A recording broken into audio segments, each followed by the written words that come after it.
અત્યારના યુવાનો શું થાય, ઘરના લોકો ઝઘડી લે, મારે કોઈની જરૂર નથી, પણ ફ્રેન્ડ સર્કલની તો જરૂર પડે જ છે એમને, એની તો જરૂર છે જ.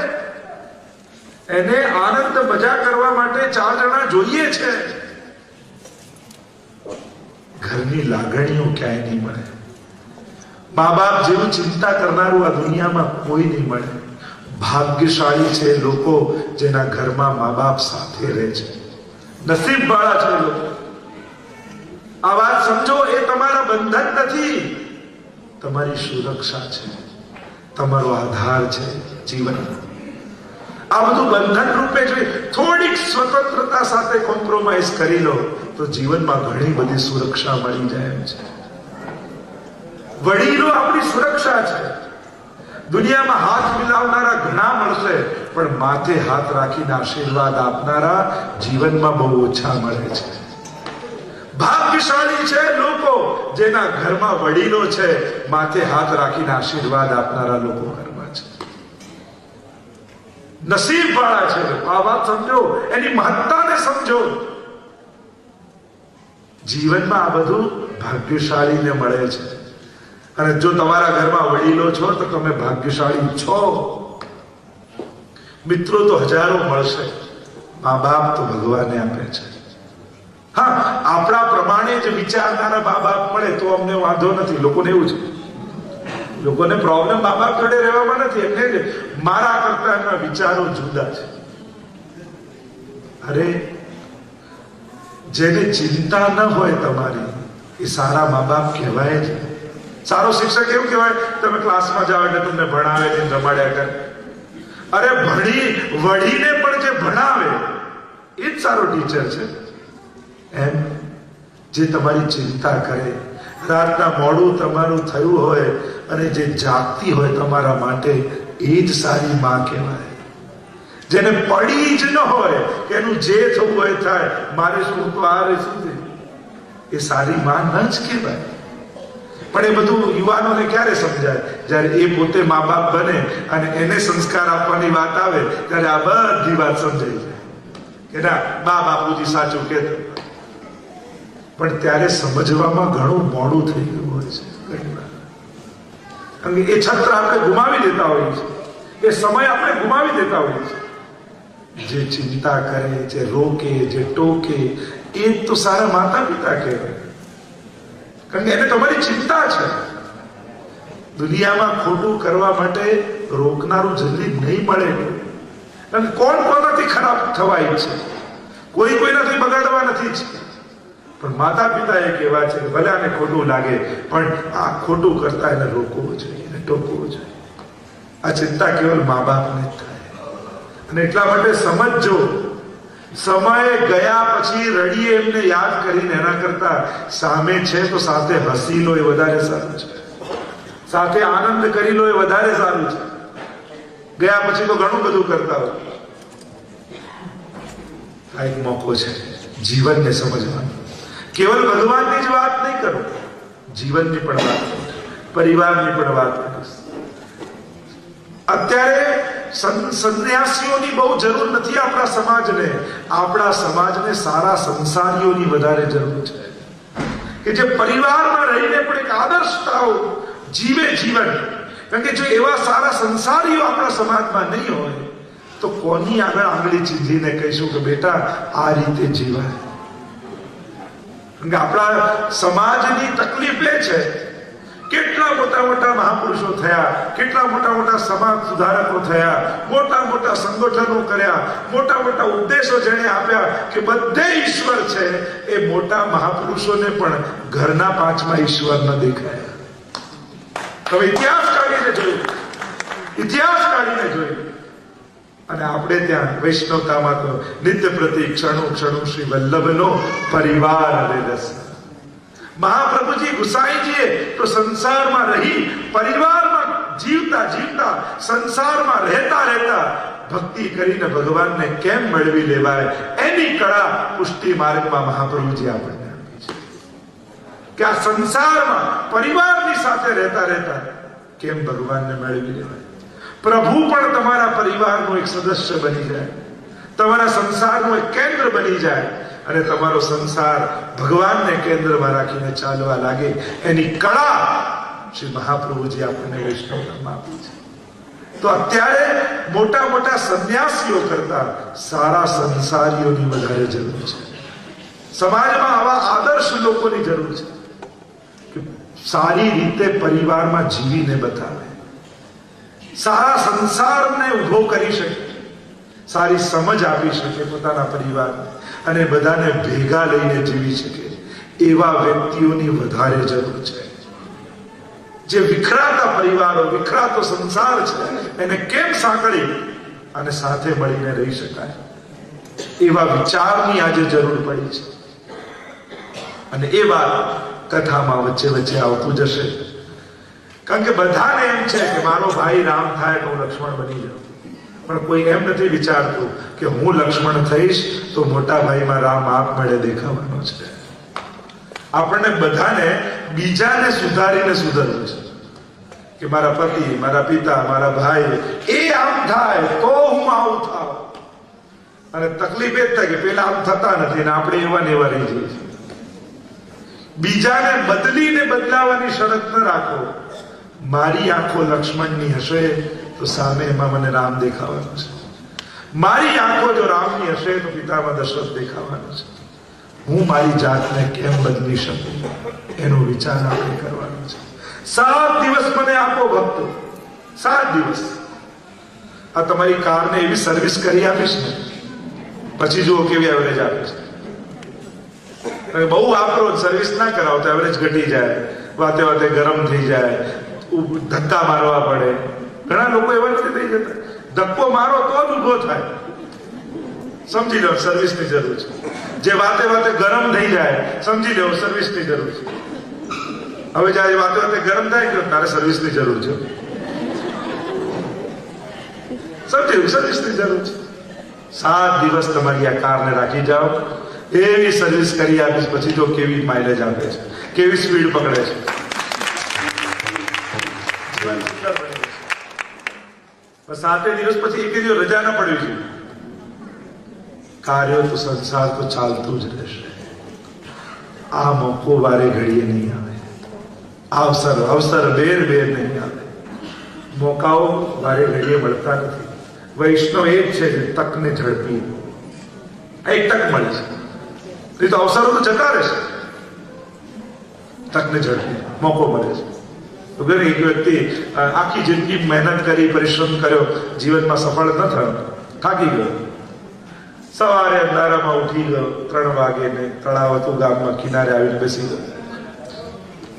બાજુમાં કેટલીક થેલી પડી હતી, થેલીમાં કેટલા કાંકરા હતા. અંધારાનો સમય, એક કાંકરા તળાવમાં નાખતો જાય, વિચારતો જાય કે જીવનમાં આટલો પુરુષાર્થ કર્યો પણ સફળ ન થયો, કાંઈ મળ્યું.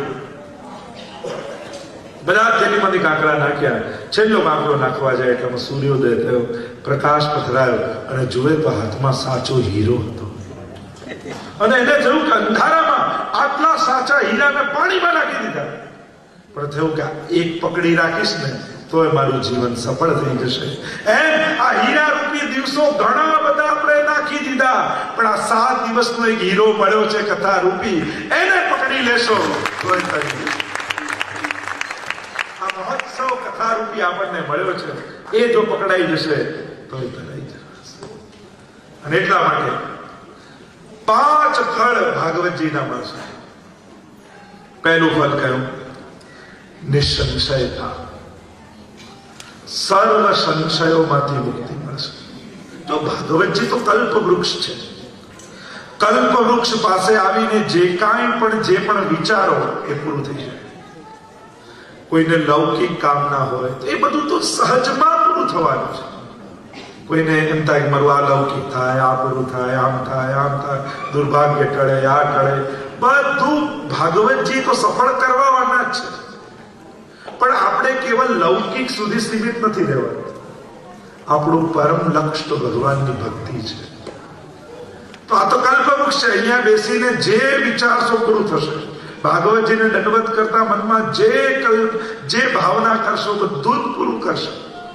કારણ કે આ એક એવું મંદિર છે જેમાં બધા અવતારો બિરાજેલા છે. બધા દેવતાઓ વિરાજેલા છે, બધા દેવીઓ વિરાજમાન છે, દરેક પ્રકારની ઉપાસનાના દેવો આમાં બિરાજમાન છે, 33 કરોડ દેવતાઓ આમાં બિરાજમાન છે.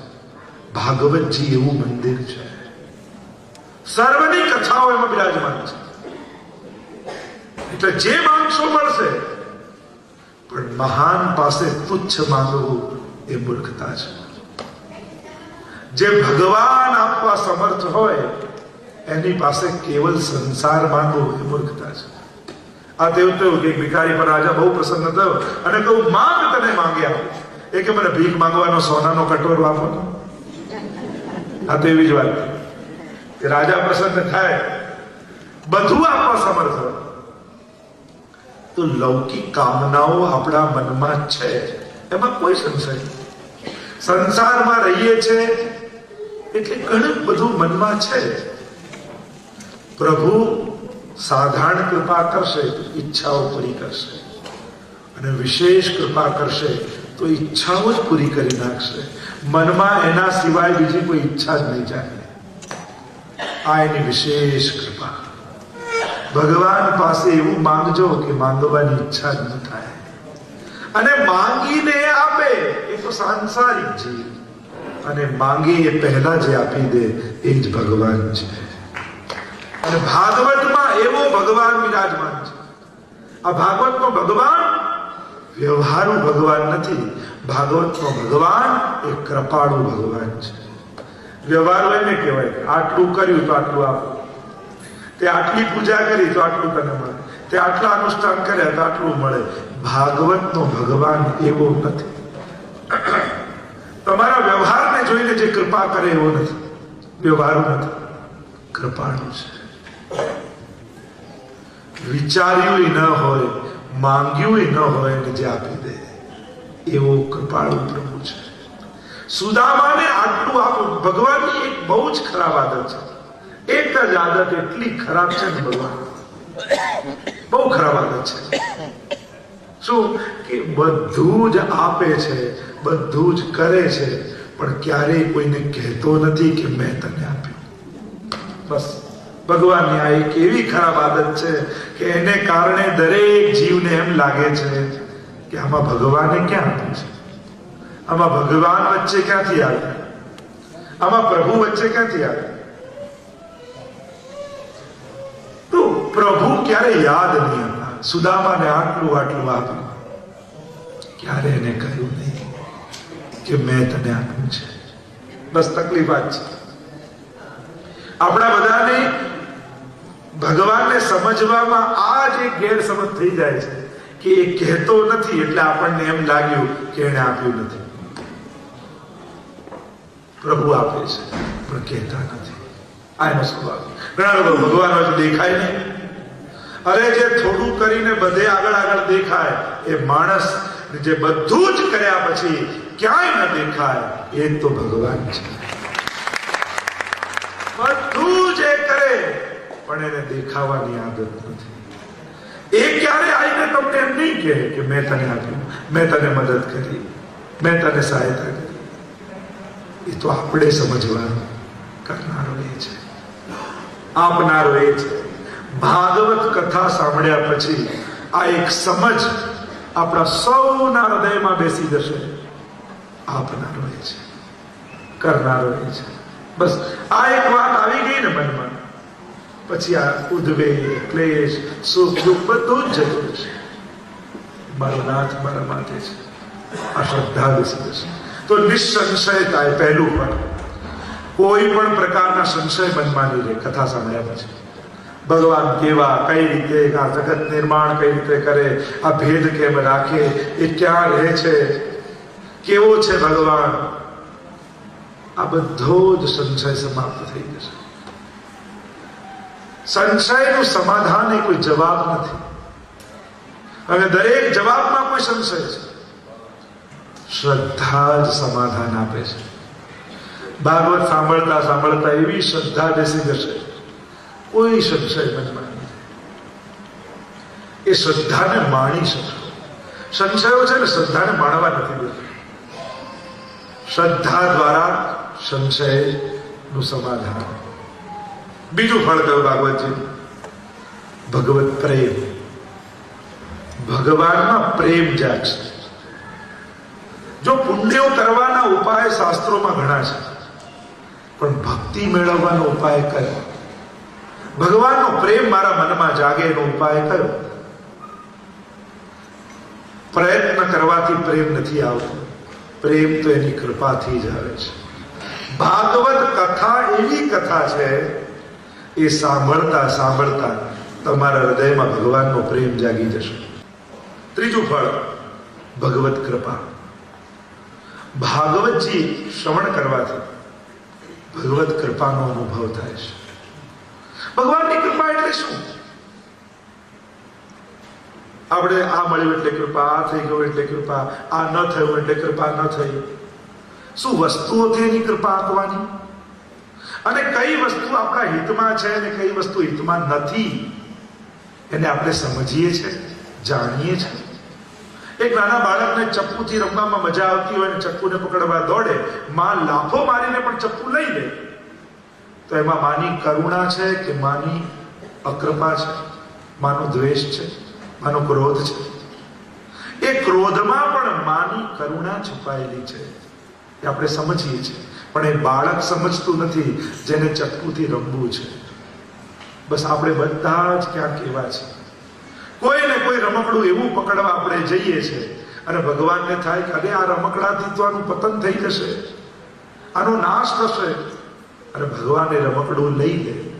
આપણને ન ગમે, આપણે રડીએ, ભગવાન જોડે ઝઘડીએ કે આ તને મારી જોડે કેમ દ્વેષ છે. ઘણી વાર માણસને એમ થાય, સુખમાં તો એમ લાગે કે ભગવાન મારી જોડે જ છે, અને દુઃખ આવે ત્યારે એમ થાય કે આ ભગવાનને શું થયું, કેમ બોલતા નથી, જવાબ આપતા નથી. ભગવાન તો શિક્ષક જેવા છે, આખું વર્ષ શિક્ષક બોલે, ભણાવે, પણ પરીક્ષા ચાલતી હોય ત્યારે એનાથી ન બોલાય. દુઃખ એ આપણી પરીક્ષા છે, ત્યારે તો આપણે જવાબ આપવાના હોય. ભગવાન બોલે તો એ ખોટું કર્યું કહેવાય, ત્યારે એનાથી ન બોલાય. ત્યારે તો આપણે જ જવાબો અને ઉકેલો ગોતીને આપવાના હોય કે આનો ઉકેલ આમ છે, આનો જવાબ આમ છે. એટલે એવી આશા ન રાખો ભગવાન પાસે કે ભણાવે ત્યારે તો બોલે, પણ પરીક્ષા લે ત્યારે પણ જવાબ એ જ લખાવી દે, તો એ બરાબર શિક્ષક ન કહેવાય. પરીક્ષા સમયે તો આપણે જવાબો આપવાના હોય. તો ભગવત કૃપાનો અનુભવ. કૃપા એટલે આપણે સોફામાં બેઠા રહીને ચેનલો ફેરવ્યા કરીને એ બધું દોડી દોડીને કરી આવે, એનું નામ કૃપા. કૃપા માનો છો સર ને તમે, કે તમે બેઠા રહો આરામથી સોફા ઉપર, ટીવીની ચેનલો ફેરવ્યા કરતા હો અને તમારું બધું એ કામ કરી આવે, આને કૃપા કહો છો? આપણે તો કઈ કેવું તારીએ છીએ, પ્રભુ આ કરવાનું છે, આ કરવાનું છે, આ કરવાનું છે, આ કરવાનું છે, અને તું બધું કરી આવ, હું બેઠો રહીશ. ભગવાન અર્જુનને એ જ કહે કે યુદ્ધાય કૃત નિશ્ચય, યુદ્ધ તો તારે લડવું પડશે. હા, હું જેની સાથે છું એનો વિજય નક્કી છે, જીતશે એ જ જેની જોડે હું હોઉં, પણ યુદ્ધ તો તારી પાસે લડાવીશ. બસ આ ભગવાનના ગણિત આવા છે. એ તમને નિષ્ક્રિય નહીં બનાવે, સક્રિય જ બનાવતા રહેશે. કર્મ તમારી પાસે કરાવશે, એ વાત ચોક્કસ છે. જો ભગવાનની જોડે તમે છો તો વિજય તમારો નિશ્ચિત છે. તો ભગવત કૃપા સમજાય એવી પ્રભુને વિનંતી કરો કે દરેક ઘટનાઓમાં તારી કૃપા જ છે, પણ તારી એ કૃપાને હું સમજી શકું. પામવા માટે તારી ઈચ્છા મને થાય. તારી પાસે માંગીએ જુદી વાત, પણ તને માંગીએ એવો ભાવ આવે. आसरा इस जहां का मिले ना मिले, आसरा इस जहां का मिले ना मिले, मुझको तेरा सहारा सदा चाहिए, मुझको तेरा सहारा सदा चाहिए। चांद तारे फलक पर खिले ना खिले, चांद तारे फलक पर मुझको तेरा उजाला सदा चाहिए, मुझको तेरा उजाला सदा चाहिए। प्रभु, અમને તો તમારી જરૂર છે, અમારે તો તમારી કામના છે, તમારી કૃપાનો અનુભવ અમે કરીએ. ભાગવત કથાનું ચોથું ફળ ભગવત પ્રાપ્તિ, ભગવાન મળે. અને ભગવાન મળે એટલે શું? શું એ પિતાંબર પહેરી વાંસળે લઈ તમારી સામે પ્રગટ થઈ જાય એ જ મળ્યા કહેવાય? અને મળી જાય તો કરીએ શું? લો ચલો, કાલે તમારા ઘરે ભગવાન પ્રગટ થઈ ગયા, કરીશું લો? કભે હાથ રાખીને ફોટો પડાવો કે મોટો કરીને ડ્રોઈંગ રૂમમાં લગાવીશું? કાલે તમારા મંદિરમાં ભગવાન પ્રગટ થઈ ગયા, શું કર્યું? બતાવો, શું કર્યું? ભગવાન તો શિશુપાલને મળ્યા હતા, કંસને મળ્યા હતા, દુર્યોધનને મળ્યા હતા. એને આનંદ આવ્યો? આપણે વાતે વાતે એમ કે ભગવાન મળે, ભગવાન મળે, ભગવાન મળે. ભગવાન મળી જવાય બહુ મોટી ઘટના નથી ભક્તિ માર્ગમાં. ભાવ મળવો એ મોટી વાત છે. કંસને ભગવાન મળ્યા હતા, શિશુપાલને મળ્યા હતા, દુર્યોધનને ભગવાન મળ્યા હતા. એને આનંદ આવ્યો? એને તો ક્રોધ આવ્યો, હમણાં મારી નાખો. શિશુપાલને તો ગાળો યાદ આવી, 100 ગાળો ભગવાનને આપી. વિચાર કરો, આપણે કહીએ ભગવાન મળે, ભગવાન મળે. જો ભગવાન મળવા જ બધું હોત તો શિશુપાલ, દુર્યોધન, રાવણ, કંસ બધાને આનંદ આવવો જોઈએ. આવ્યો આનંદ? હા કે ના? તો કહો, ખબર પડે મને. નહીં ને? તમે કહો ભગવાન મળે, ભગવાન મળે, ભગવાન મળે. ભગવાન મળવા એ મહત્વનું નથી. ભાવ નહોતો તો ભગવાન મળ્યા તોય વેર આવ્યો મનમાં. ભાવ નહોતો, ભગવાન મળ્યા તોય અપશબ્દો મોઢા પર આવ્યા. ભગવાન મળ્યા, ભાવ નહોતો તો દ્વેષ આવ્યો મનમાં. ભગવાન મળવા મહત્વનું નથી, મહત્વનું છે ભાવ મળવા. અને એટલા માટે આજ પછી તમારા ભક્તિનું લક્ષ્ય, તમારા જીવનનું લક્ષ્ય ભગવાન મળવા એ રાખીને સેવા ન કરતા, એ રાખીને પાઠ ન કરતા, એ રાખીને માળા ન કરતા. ભાવ મળે એ વિચાર રાખજો, શ્રદ્ધા મળે એ માંગજો. કારણ કે ભાવ જે દિવસે પ્રગટ થઈ ગયો એ દિવસે ભગવાન ગોતવા નહીં જવા પડે, એ તમને ગોતતા ગોતતા તમારા ઘરે આવી જશે.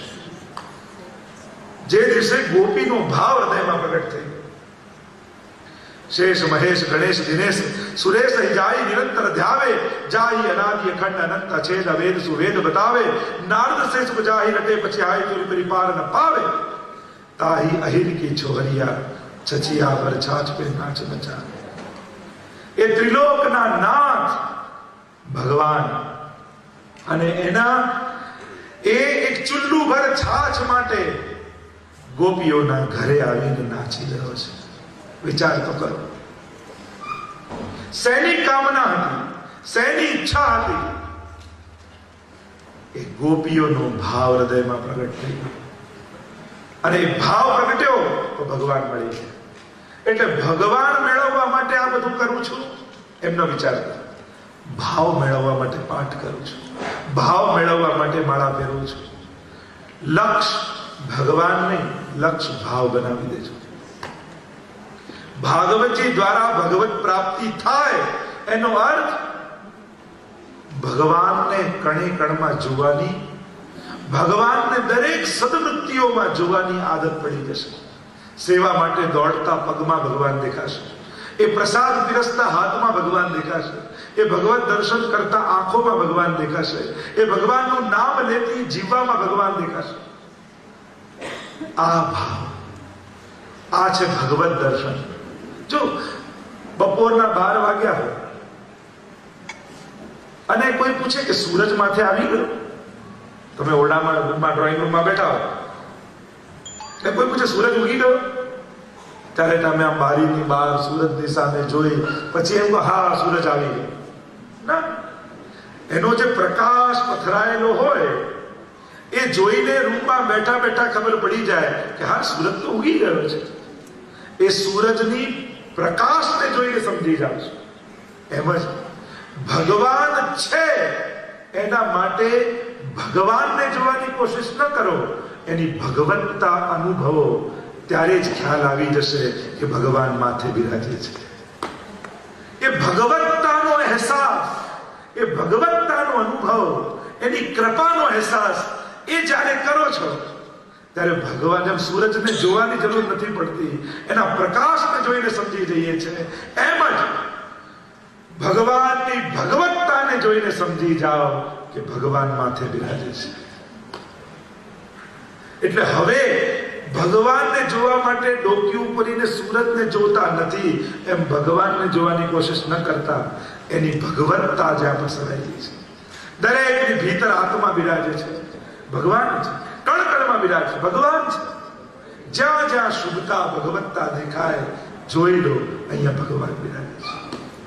બસ આ જુઓ એટલે ભગવાન યાદ આવી જાય. ભગવાન છે એનો અહેસાસ ત્યાં થઈ જશે.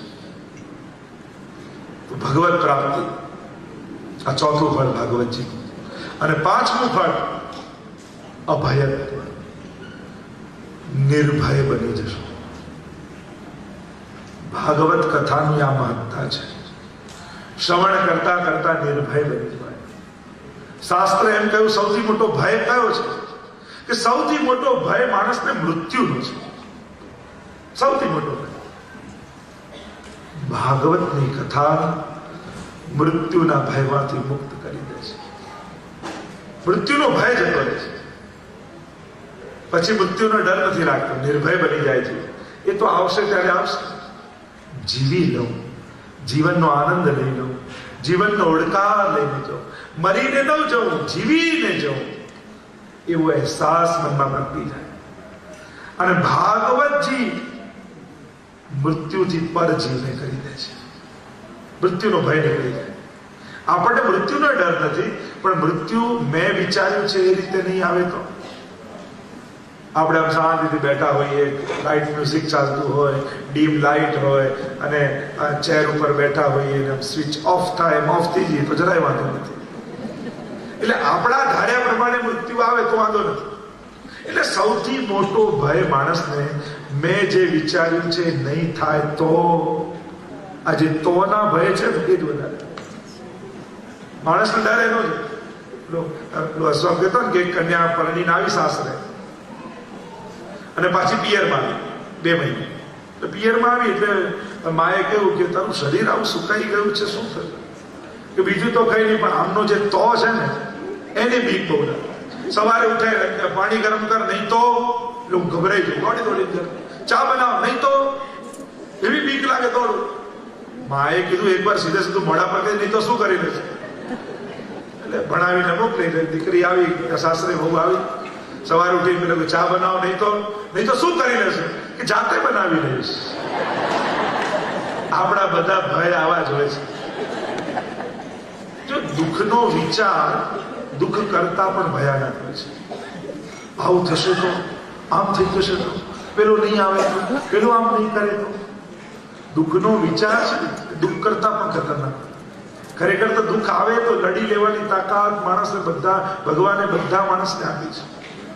પણ એ દુઃખ આવશે તો, એ જે તો હોય છે એ વધારે ખતરનાક હોય છે. એ દુઃખ કરતા પણ વધારે ભયાનક હોય છે. દુઃખથી લડી લેવા માટે આપણે બધા સામર્થ્યવાન છે, પણ એ દુઃખનો વિચાર આપણને વધારે ડરાવે છે. મહાપ્રભુજી તો કહે ત્રિદુઃખ સૈનમ ધૈર્ય મામૃતે સર્વતઃ સદા તક્રવત દેવત ભાવ્યમ જડવત ગોપ ભાર્ય.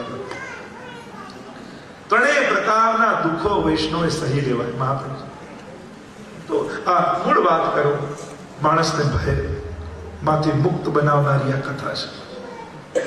તક્ષકનો પરીક્ષિતને ભય નથી રહ્યો, પ્રતીક્ષા કરે છે કે જલ્દી આવે, મને દંશ દે તો મારું આ પિંજરો તૂટી જાય અને ઘટાકાશમાં લય થઈ જાય. પછી તો દેહ પણ બંધન લાગવા માંડ્યું, આનાથી મુક્ત થઈ જાવ. આ તાકાત ભાગવત કથામાં છે. આ એક દિવ્ય કથા છે ભાગવત. મેં તો મારા જીવન પરથી અનુભવ્યું છે. હું કોઈ કથાકાર નથી, અમે તો વૈષ્ણવ ધર્મના આચાર્ય છે, પણ જ્યારે જ્યારે ભાગવતજી કરીએ ને કંઈક એક કથામાં કોઈ એવી દિવ્યતા છે, આપણને એમ લાગે કે આપણું આત્મા પવિત્ર બને. દરેક કથા એક કોઈ ભક્તિના એક સ્ટેજને ઊંચી કરતી જાય, પ્રભુને નિકટ લાવતી જાય. એમ અનુભવ થાય કે આ કથામાં ભગવાન છે. એક ગાતા ગાતા આપણો અનુભવ બને છે, આમાં પ્રભુ બિરાજે છે, એવો અહેસાસ ઘણી વાર જીવનમાં આપણને થાય. અને ખરેખર કહું છું, ભાગવતજીમાં ભગવાન બિરાજે છે. આચાર્ય મહાપુરુષના અનુભવ છે, અને મહાપુરુષનો અનુભવ ભાગવતજીમાં છે. અને ભગવતીઓનો અનુભવ જ્યારે ગાઓ ને, એ ગાન કરતા એ તમારું પણ અનુભવ બની જાય છે. આપણે ત્યાં અષ્ટસખાની વાણી છે, આપણને આ તો એમણે અનુભવીને ગાયું, આપણે શું? પણ એમની વાણીમાં એવી તાકાત છે કે એમનું ગાયેલું જો તમે ગાન કરો, અવગાહન કરો, તો એમણે જે અનુભવ્યું છે એ તમારો પણ અનુભવ બની શકે. એવું એ અનુભવની અભિવ્યક્તિમાં તાકાત છે. તો આ ભાગવતજી તો સ્વયં ભગવાને ગાયું છે, અને એનું જયારે અવગાહન કરીએ ત્યારે ભગવાન તમારો અનુભવ બની જશે. તો આ 5 ફળ ભાગવતજીના છે.